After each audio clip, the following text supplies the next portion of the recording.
안녕하십니까. 2023년 5월 17일 최병무의 팩트 시작하겠습니다. 김남국 무소속 의원이 국회 윤리특위에 제소가 됐습니다. 자, 그러면 앞으로 어떻게 되느냐. 굉장히 중요한 문제죠. 오늘 박성준 민주당 대변인이 국회 당 확대 간부 회의가 끝난 후에 기자들하고 만나서 윤리특위에 제소하기로 했다, 이렇게 얘기를 했습니다. 이제 국민의힘이 윤리특위에 제소를 한 데 이어서 민주당도 이렇게 결정을 하니까 뭐 김남국 의원 위기, 뭐 최대 위기, 뭐 이런 표현들이 언론에 많이 등장하는데 정말 위기인가? 이런 부분을 제가 말씀을 드리려고 합니다.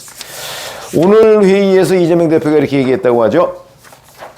상임위 활동 기간에 코인 거래를 한 건 김 의원이 인정했다. 의원이 공직자 윤리규범을 준수해야 하는데 이에 대한 책임을 엄중히 물어 윤리특위 제소가 필요하다고 판단했다. 뭐 이렇게 얘기했다는 게 이제 박성준 대변인의 설명인데, 여기서 중요한 거 있죠. 김남국 의원이 인정했다 하고 이재명 대표가 얘기했습니다. 인정을 했기 때문에 윤리특위에 제소한다, 이런 뜻이거든요. 이게 왜 중요한지 잠시 뒤에 말씀을 드리겠습니다. 이건 무슨 얘기냐면 14일 쇄신의원총회가 있었죠. 거기서 많은 의원들이 윤리제소를 주장했을 때 끝나고 나서 결의문이 나왔는데 그 자리에 윤리특위 제소권이 빠졌습니다. 박용진 의원 등등 여러 명이 이에 대한 문제를 제기했었죠. 이거는 결국 이재명 대표가 뺀 것 아니냐, 자기 최측근이기 때문에, 이렇게 지적을 받았는데 물론 당에서는 부인했습니다. 아마 이런 거에 대한 부담, 본인의 사법 리스크 때문에 자꾸 김남국 의원 윤리특위 제소, 윤리위 제소를 미적거리고 있는 것 아니냐 하는 지적, 그 다음에 본인의 최측근이기 때문에 내 편 무죄, 이런 입장에서 미적거리고 뭔가 자꾸 물타기를 하려는 것 아니냐 하는 지적, 뭐 이런 두 가지에 대한 여론이 나빠지니까 안 되겠다 싶어서 일단 윤리특위로 넘기는 것까지는 양보를 한 것으로 보입니다. 물론 그 당시에 이재명 대표가 윤리위 제소를 빼기로 했느냐, 이거는 명확하지가 않습니다. 당에서 공식적으로 부인한 데다가 실제는 박광훈 원내대표하고 두 사람이 이러저러한 걸 협의를 해서 한 걸로 돼 있기 때문에 누구 의견이 더 많이 반영이 됐을까 하는 건 명확하지는 않다, 이런 말씀을 드립니다. 여하튼 이렇게 함으로써 앞으로 국면이 이제 민주당에서 탈당해서 김남국 의원이 무소속 의원이 되고, 그러고 나서 이제 민주당에서 사실상 진상조사 포기했죠. 그 다음에 뭐 당내 윤리위원회 감찰, 뭐 이것도 이제 없던 일이 돼버렸죠.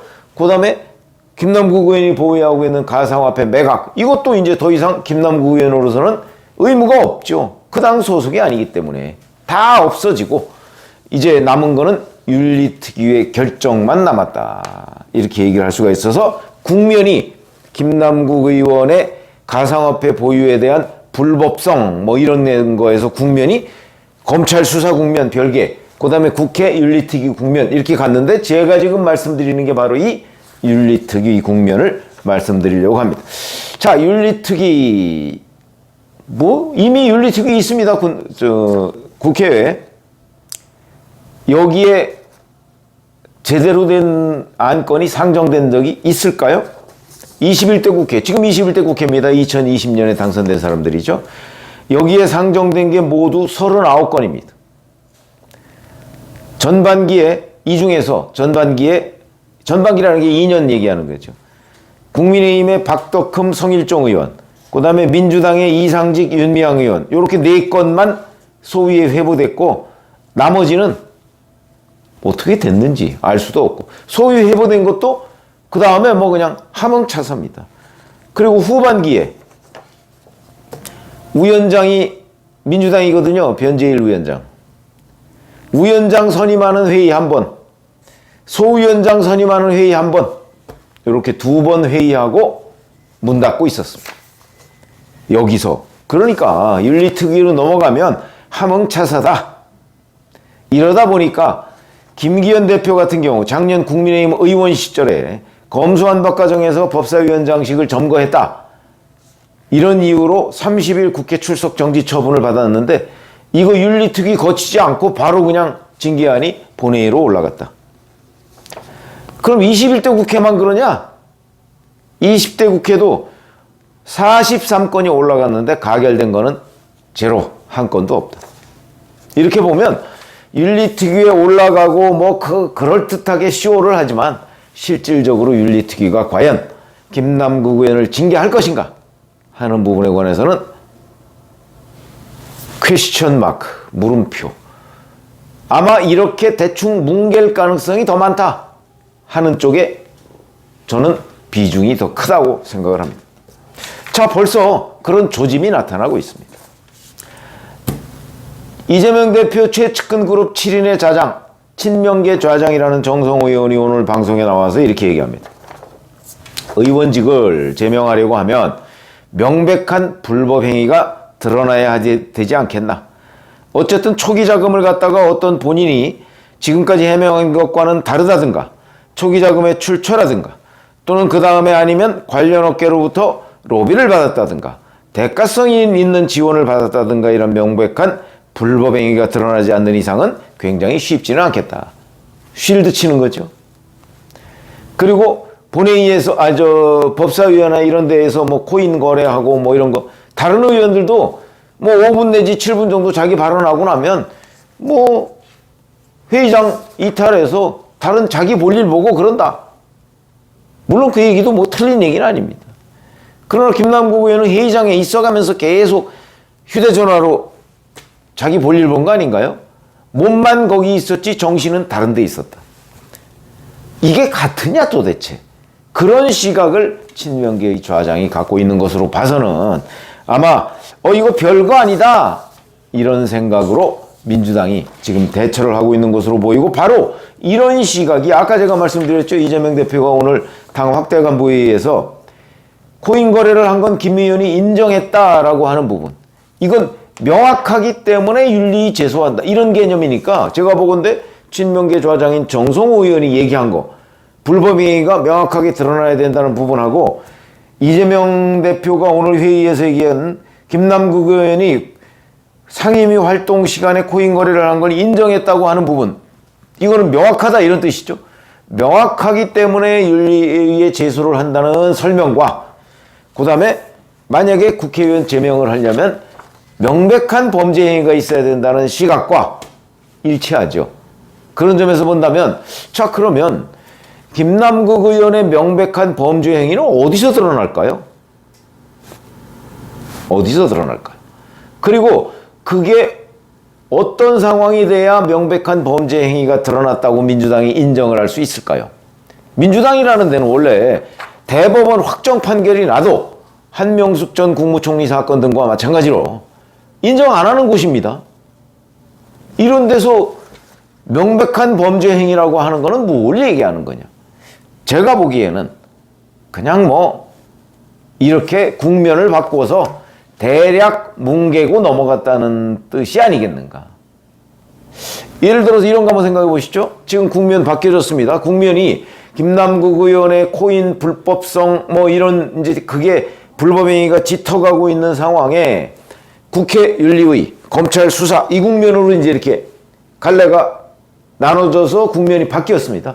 근데 검찰 수사에 이제 진행이 되겠죠. 근데 검찰 수사 글쎄요, 뭐 압수수색을 어제 하고 그저께 하고 연 이틀간 했습니다. 이거 만만치 않습니다. 왜냐면 우리나라에서는 가상화폐를 증권이나 주식으로 보지 않거든요. 그렇기 때문에 자본시장법 위반, 그러니까 뭐 내부자 거래, 내부자 정보를 이용했다고 할지라도 자본시장법으로 처리가 안 된다는 거 아닙니까? 그걸로 처벌이 안 된다는 겁니다. 그렇게 간단한 상황이 아닙니다. 그렇기 때문에 뭐 일각에서는 벌써 뭐 김남국 의원 다 잡아놓고 뭐 의원직 제명 난리 난 것처럼 지금 뭐 설명을 하지만 그게 그렇게 간단하지 않다는 거다 이거죠.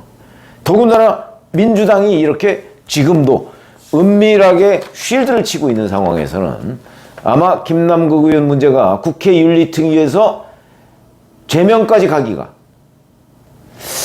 쉽지 않을 것 같다. 저는 안 될 가능성이 더 높다고 봅니다.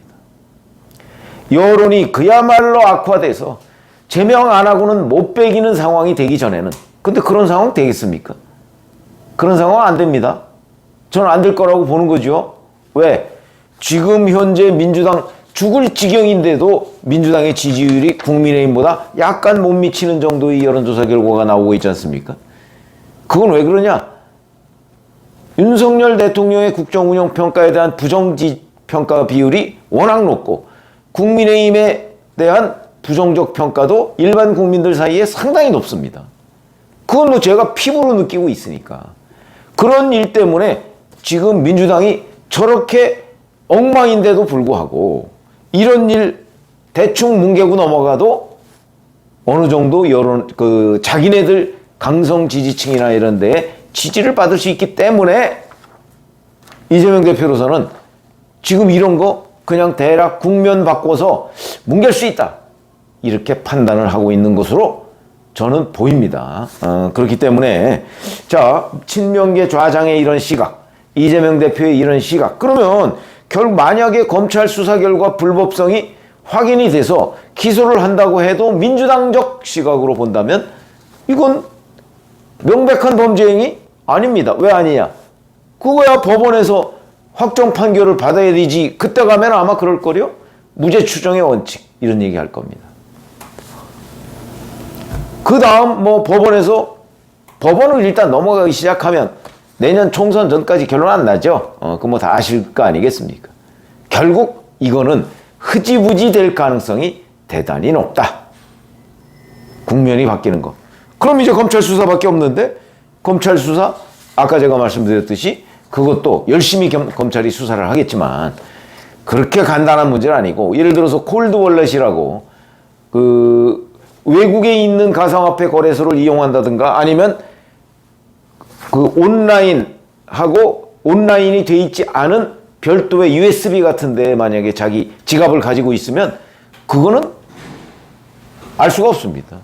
그건 김남국 의원이 스스로 제출하기 전에는 알 수가 없는 내용이기 때문에 물론 압수수색에서 찾아낼 수는 있겠지만 압수수색 한다고 벌써 김남국 의원 그거에 대비하고 다 어디다 숨겨놓거나 했을 텐데 이런 부분도 간단하지 않다 하는 거 하나 또 있고 그 다음에 윤리위원회 본질적인 부분으로 또 넘어가면 국회법에 보면 윤리특위에서 무슨 결정을 할 때는 윤리특별자문위원회의 자문을 받도록 되어 있습니다.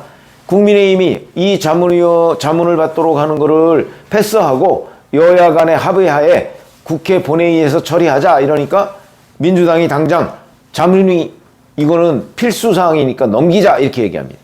자문을 받으면 대략 한 2달 내지 80일 정도까지 지연이 됩니다. 그러면 또 세상이 어떻게 바뀔지 모르죠. 아마 60일 내지 80일 정도 되면 이재명 대표의 2차 체포동의안이 국회로 넘어올 가능성이 많습니다. 그렇게 되면 또 그거에 김남국 의원의 코인 문제는 또 그냥 덮여버릴 가능성이 있어서 만약에 그때 슬그머니 이 문제가 어떻게 처리돼도 또는 뭉개더라도 이재명 의원 체포동의안에 묻혀서 그냥 흐지부지 될 가능성도 있다. 벌써부터 이런 조짐들이 나타나고 있다. 그런 관점에서 본다면 사실 뭐 달리 방법이 없으니까 윤리특위로 넘긴다 하지만 윤리특위 넘기는 게 맞는 칼은 아니다. 이런 말씀을 제가 지적을 하고요. 사실 윤리특위에 넘기지 않고 국민의힘에서는 곧바로 본회의에 회부해서 김남국 의원의 제명안을 처리하는 쪽으로 좀 압박을 넣는 것이 어떤가. 저는 그 방법이 제일 좋다고 봅니다. 아니 잘 아시다시피 김기현 대표 작년에 검수완박 국면에서 본회의에서 그렇게 처리되지 않았습니까? 그랬을 경우 민주당이 오히려 궁지에 몰릴 가능성이 있다. 저는 그렇게 봅니다. 자, 민주당이 김남국 의원 제명합시다라고 결의안을 그 결의안에 구속력이 있는 결의안이든 아니든 간에 그런 결의안을 냈을 때 민주당은 찬성을 할까요? 반대를 할까요? 아마 어마어마한 고민에 휩싸이게 될 겁니다. 이런 것들이 어찌 보면 정치의 영역인데 국민의힘은 왜 그런 카드를 꺼내지 않고 있는지 궁금할 따름이다. 자, 그래서 오늘 그 윤리특위 제소 뭐 이런 기사가 나왔습니다만은 제소 이후에 어떤 일이 벌어질 것인가 하는 부분 물론 뭐 누구도 정확하게 예측할 수는 없겠죠. 뭐 정치라는 게 생물이니까. 그러나 넘겼다고 해서 이 문제가 끝난 게 아니다. 이런 말씀을 드렸습니다. 고맙습니다.